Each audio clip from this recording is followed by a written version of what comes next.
Et salut à tous, salut à toutes. On se retrouve aujourd'hui pour une petite partie sur Lichess. Donc en une cadence voilà, assez lente. Voilà. Ici on est en 10 plus 5.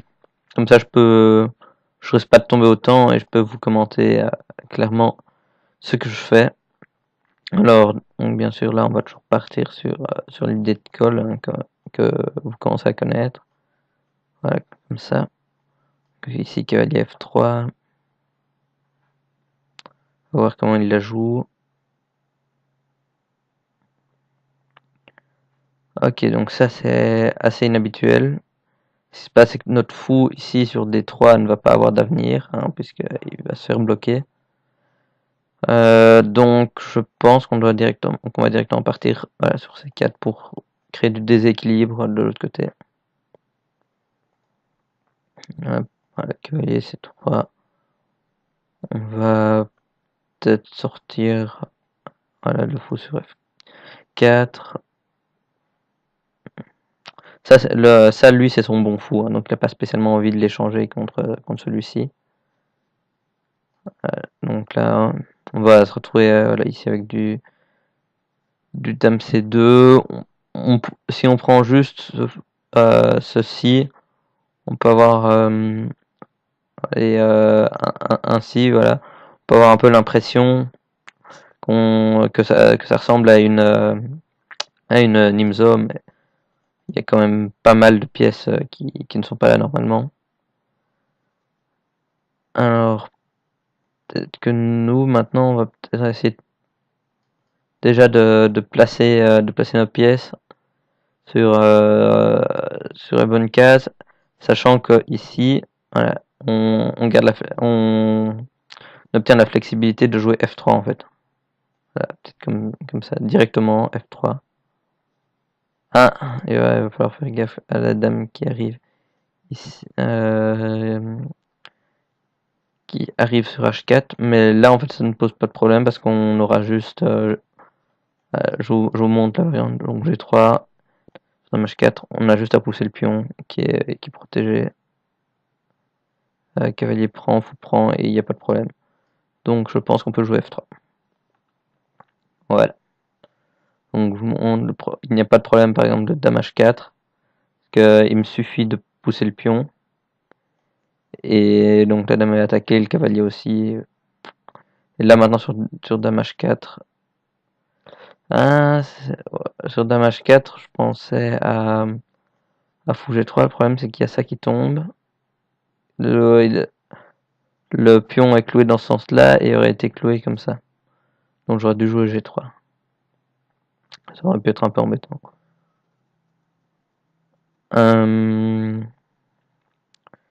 Ici, il est possible, par exemple, qu'on ouvre directement tout ici, en fait. Ouais. Ça... ouais. Donc, on va ouvrir. Hop. Ah oui, le problème, c'est que là, maintenant, il menace de prendre. Donc, on va peut-être juste reculer le... Non, si je recule le fou, ça, c'est peut-être le gros bordel. Si je recule simplement le fou, parce qu'il va peut-être pousser F4 et puis prendre là. Et le centre va devenir. Ouais, mais je pense que ça ne va pas vraiment poser de problème. Il va suffire que je reprenne là. Et sinon, même, on pourrait avoir des lignes ouvertes assez sympas hein, en plaçant le fou. Donc, je pense que ça va pas poser de problème. Allez, la tour là sur D1. Enfin, je vous montre une ligne qui pourrait être assez embêtante. Ah, il a pris. Ça aurait été en fait qu'il pousse le pion à fou F2, puis qu'il prenne, je reprenne, qu'il prenne là pour m'empêcher de dédoubler mes pions ici. Et après fou prend, ça tape là. Lui, il va peut-être pouvoir venir sur cette diagonale. Je pense que ça devait aller quand même. Alors là, ce qu'on va peut-être faire, c'est qu'on va juste voilà, jouer x2, de façon à ce que lui puisse ensuite partir sur diagonale. Mais en fait, on va juste ramener la tour. Voilà. On va juste ramener la tour ici. Et puis on va faire grand roc en fait.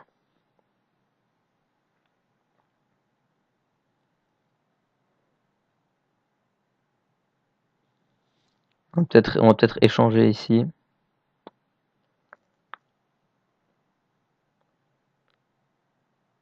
Ce qui risque d'être embêtant, ce serait par exemple un dame G5. Parce que ça contrôlerait la case C1, ça m'empêcherait de roquer. Et ça continuerait à attaquer le cavalier. Ah bah voilà, il l'a joué.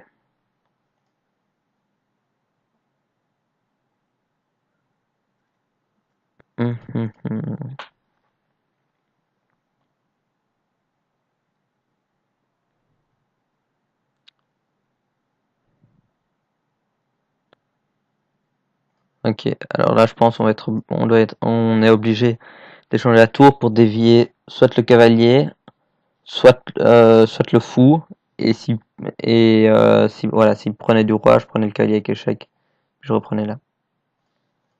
Ce qui fait que maintenant je libère un peu le cavalier de la pression. Et là il faudrait trouver un moyen de... Ouais. Bon ok, je vais essayer d'échanger les dames.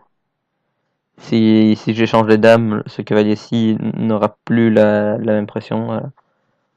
Donc ici, on se retrouve... Ah ben, il me donne la perte de fou, tout simplement. Il peut prendre là, mais je vois pas le problème. Je vais juste rechercher le pion, c'est pas un problème. Je préfère prendre comme ça que de risquer d'avoir une très très mauvaise structure.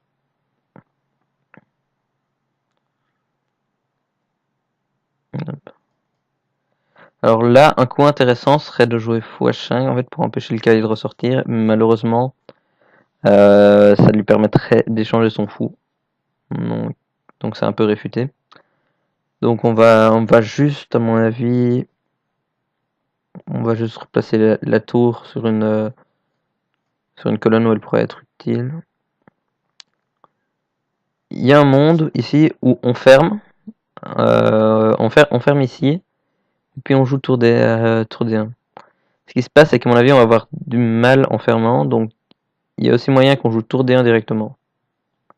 Tour D1 juste pour rentrer la tour en fait. Non, je pense qu'on doit quand même d'abord fermer. Et là, normalement, elle doit jouer B6. Ouf, alors ici, notre fou, si on se met à le ranger, hein. Si on se met après ici à le fermer, il est juste monstrueux. Ce fou va juste devenir monstrueux si on le ferme ici après. Donc je sais pas s'il va pouvoir laisser ça en place. Toujours, hein, s'il décide de prendre. Alors, ici, je pense que c'est juste ce qu'on va faire. Oui, c'est tout simplement ce qu'on va faire, hein. On va... Voilà. Ouais, le fou ici, il tient vraiment les cases importantes de la tour. Enfin, je dirais que les cases les plus importantes ici pour la tour, ce serait peut-être celle-là pour pouvoir ressortir, et celle-ci pour contrôler ce qui se passe sur B, quoi. Alors ici, voilà, là on le force un peu à prendre. Et sinon, ben, il va perdre le pion en fait. Ou alors il peut encore aussi le pousser, quoi. Donc c'est assez compliqué pour lui. Le cavalier ici pour aller chercher le fou, voilà, il devrait passer par là. Voilà, on remet de nouveau une pression dessus. Voilà, il est obligé de défendre. Et là maintenant, nous on va pouvoir avoir, voilà, on va pouvoir rentrer dans sa position. Et vous voyez que ici on contrôle un peu les cases qui pourraient qui pourrait lui donner du contre-jeu, quoi. Donc lui, je pense, peut-être son meilleur moyen d'avoir du contre-jeu serait de passer comme ça avec le cavalier. Donc moi, je pense que je pourrais très bien ici aller juste jouer. Il l'a vu. J'aurais pu jouer en fait x5 pour clouer le cavalier et l'empêcher de revenir sur des cases importantes. De toute façon, là, le pion est attaqué. Il va quand même bien falloir le protéger. Ah, il y a peut-être... Il y a un monde ici où... Ouais. Tout simplement, en fait, là, sur tour A2... sur tour A7, désolé. J'attaque le fou, et pour le protéger, si la seule façon de ne pas jouer fou C8 serait de le protéger avec tour avec tour D8 en fait. Et puis derrière, et surtout, et là-dessus, il me suffit de jouer fou E7 pour gagner le cavalier. Ce qui fait que là, il va être obligé de jouer fou C8. Et donc je vous montre la variante, voilà. 3-7, fou C8. Et ici, je pense que je gagne le pion. Avec celui-ci qui va tomber dans la foulée. Donc ça me semble être le plan. Et si on a un pion qui tombe là-bas, ça ne porte pas vraiment à préjudice. Voilà, fou C8. Donc là, je me demande s'il n'y a pas juste moyen de tenir ce pion. Je pense que si. Parce que maintenant, voilà. Maintenant, il va revenir attaquer le fou. Mais c'est pas spécialement grave en fait. Parce que là, je vais juste faire tomber. Ah, c'est peut-être pas. Peut-être que je ne donne quand même pas le fou. Est-ce que je donne ce fou? Le problème, c'est qu'il n'a pas de bonne case en fait. Donc oui, c'est pas. Donc non, ça ne pose pas vraiment de problème de donner le fou. Surtout que ça va me faire un pion passé en fait. Je vais reprendre 2C bien sûr. Parce que c'est de ce côté-là où je suis juste supérieur au niveau de mes pièces. Hein, le fou qui tape, la tour qui va chercher. Donc moi je reprends C et ça me fait juste un pion passé en fait. Donc c'est très bien ça. Là par exemple, s'il veut essayer de défendre son pion, bah moi lorsque je prends, j'attaque le fou. Et peut-être il veut gagner un temps sur ma tour et hop, je vais chercher. Voilà, on va dire s'il essaye de défendre son pion, enfin ce pion-ci, hop. Voilà, c'était la variante dont je vous parlais. Ici, moi de nouveau j'attaque le fou. S'il veut regagner un temps sur ma tour, bah hop, voilà, on tape le pion ici sur B5. Donc là maintenant on a juste un pion sec de plus, voilà. Bah, il rentre vraiment dans la variante dont je vous parle. Qu'est-ce qu'il pourrait faire? Il pourrait prendre, prise, venir défendre son fou, il perd le pion, c'est juste fini. Prise, on reprend là. On a maintenant le pion ici qui fait la dame. Si le meilleur coup, à mon avis, c'est fou C8. Pour vous dire où il en est. Je reprends avec le fou et il n'y a juste plus rien à faire.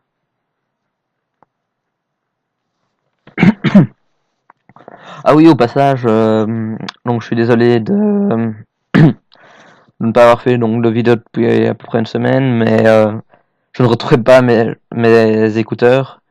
Et je pense que bon nombre d'entre vous n'ont pas spécialement envie que je refasse des vidéos juste avec le micro du PC, juste pour la santé de vos oreilles en fait.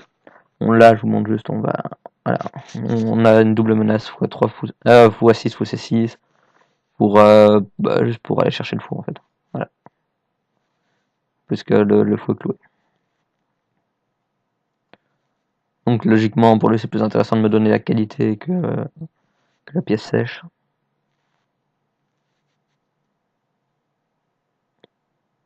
Je préférais mettre le fou sur C6 parce que son fou allait se retrouver ici sur cette diagonale là, alors que là la diagonale était plus grande quoi. Mais dans tous les cas c'est gagnant, hein. Il y a plus vraiment, il y a plus vraiment besoin de jouer ça, hein. On voit que voilà. Alors ici, ce que je peux même faire en fait, c'est échanger la tour sur le fou. Étant donné que je suis le seul à avoir de la liberté avec mon roi, puisque ce pion l'a file la dame en fait. Voilà, c'est juste niveau technique, c'est plus simple. En fait, je peux même partir actuellement le fou en fait, le roi est obligé de défendre le fou et le fou est cloué étant donné que la tour tape sur les pions derrière en fait. Donc je peux juste me ramener sur les cases noires avec mon roi. Donc entre temps, je vais faire ça.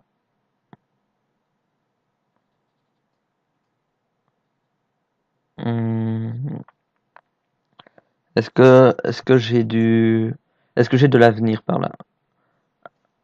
Je sais pas, je vais devoir me mettre à jouer avec mes pions. Et s'il vient attaquer ma tour, hop, on coulisse juste là. Voilà. Et il est obligé de retourner étant donné qu'il doit continuer à défendre son fou. Hop.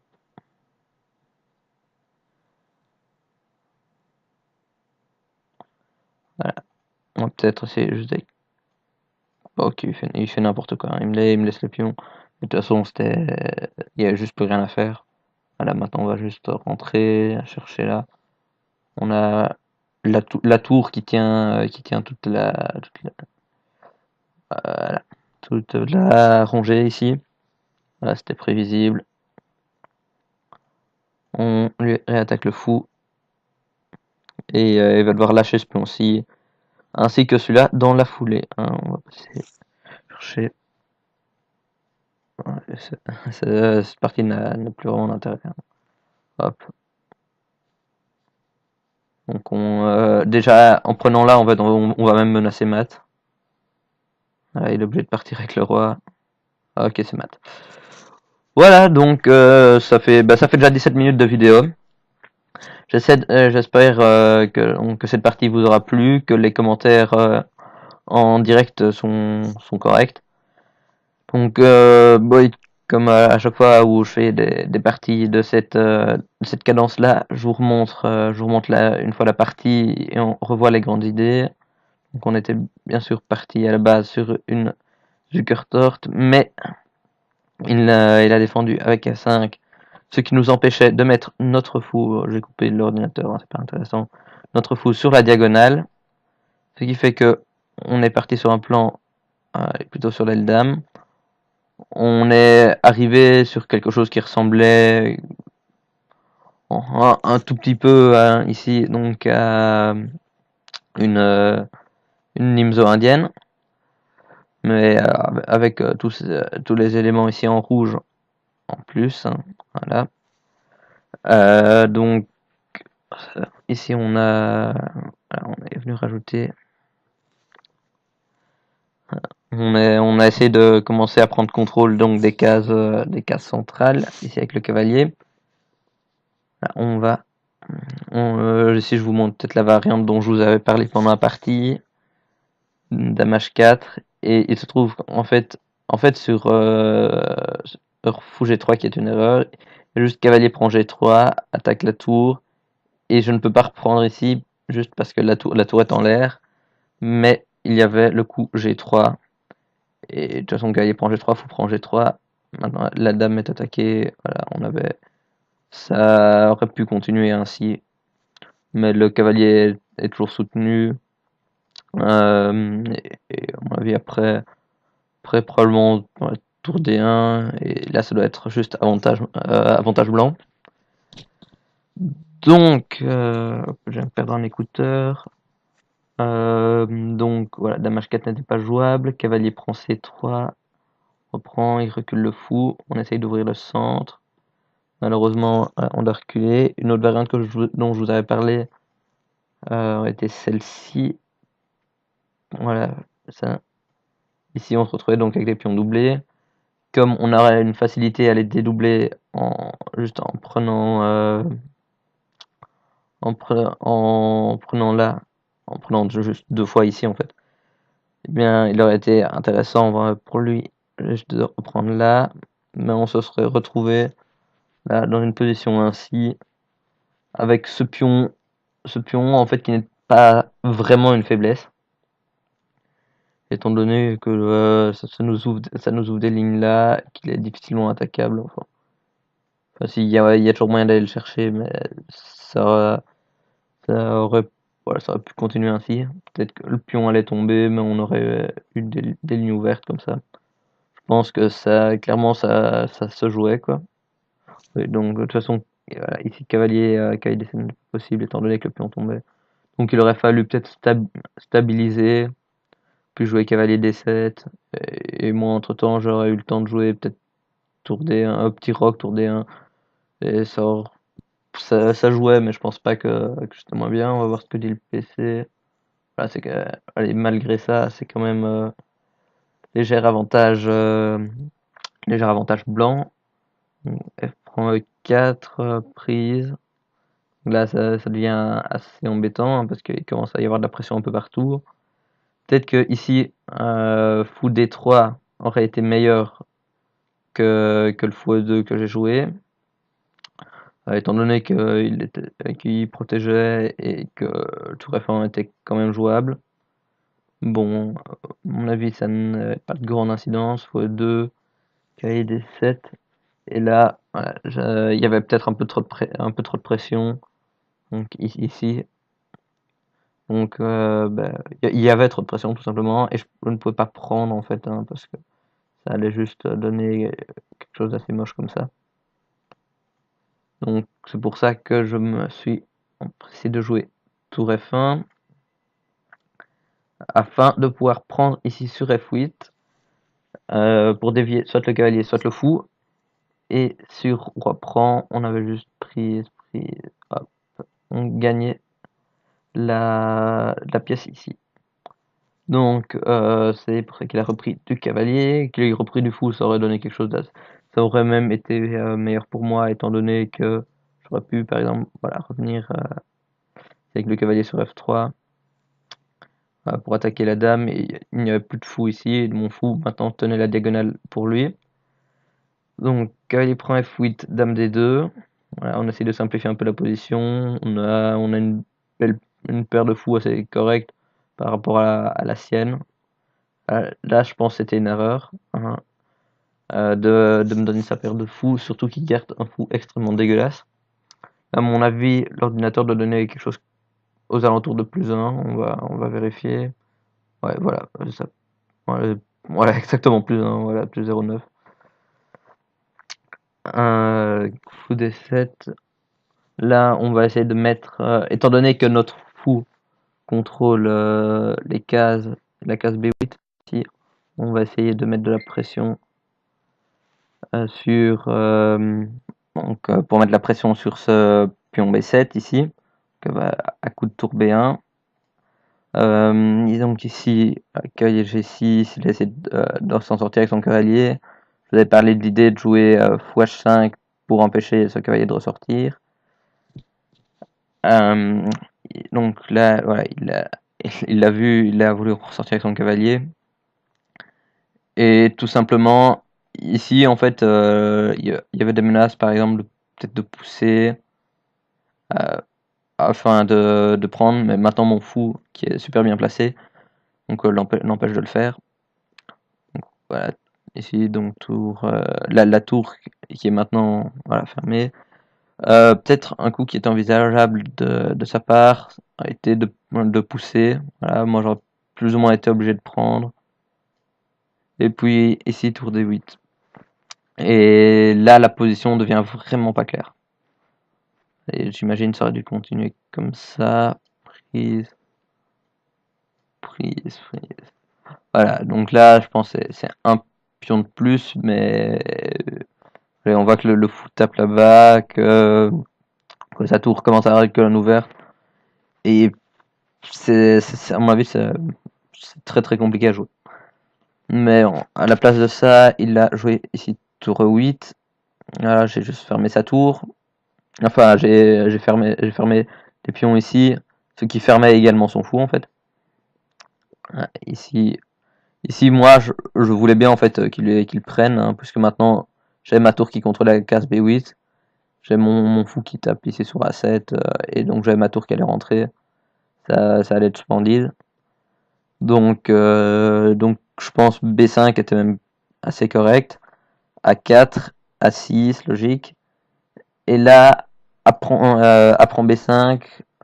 Peut-être que ici, C prend B5 était plus correct, étant donné que ça lui aurait permis, en fait, on va dire tour A1, de défendre le pion, en fait.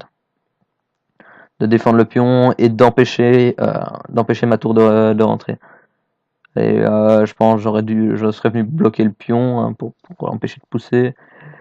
Et là, bon, on va voir l'évaluation de l'ordi. Ah ouais, c'est quand même assez énorme, hein, plus 1.4. Mais dans mon avis, après prendre B5, voilà, c'est voilà, plus de 0.4. Donc je ne vous disais donc pas de conneries. Tour A1, cavalier H4, logique, hein, il veut revenir. Là je vous ai dit, on tape le fou. Ah, il peut bien sûr, donc je vais montrer cette variante-ci. Pas le défendre avec tour D8, étant donné que il perd le cavalier, mais en plus il perd le cavalier. En plus le fou ne sera plus défendu en fait, une fois que la tour aura bougé. Donc ce qui se passe, c'est qu'il a juste joué fou C8. On a chassé le cavalier. Voilà, on est allé chercher le pion. S'il prenait là, voilà, c'était le même délire. Avec le pion qui menaçait en plus de pousser. Mais à mon avis, c'était peut-être un peu supérieur.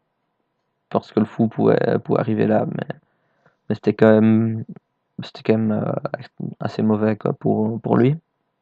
Et donc fou à 6, à mon avis, c'est quand même une petite erreur. Voilà. Et là, maintenant, on a juste le pion qui pousse à dame. Hein.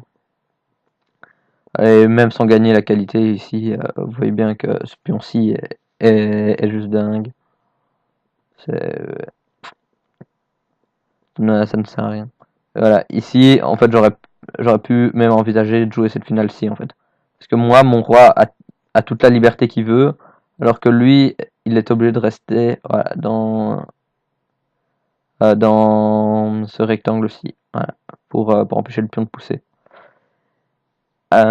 Et donc, moi, alors que moi, bah, j'ai toute la liberté que je veux, donc j'aurais pu, on va dire, la jouer comme ça, en essayant de pousser deux cases comme ça. Et là, ça devenait juste trop simple à jouer pour moi.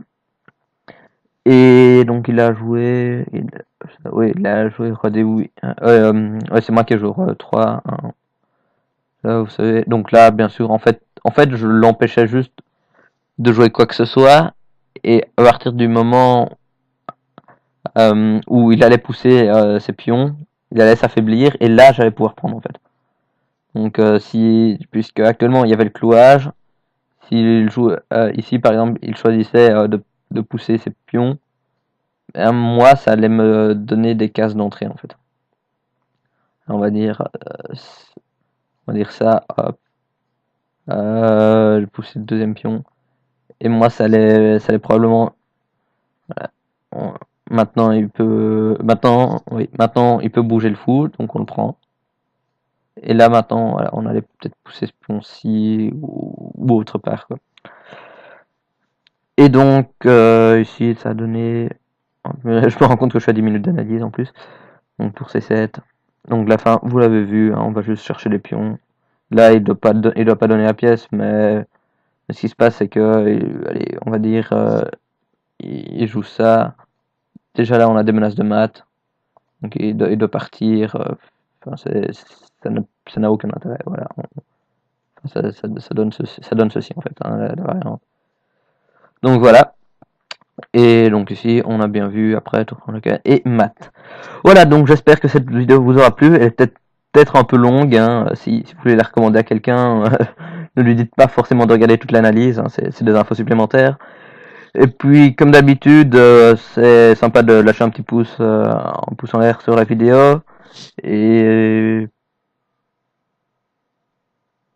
Et puis voilà, j'espère que vous avez aimé la vidéo et n'hésitez pas à liker la page Facebook comme d'hab. Ciao ciao.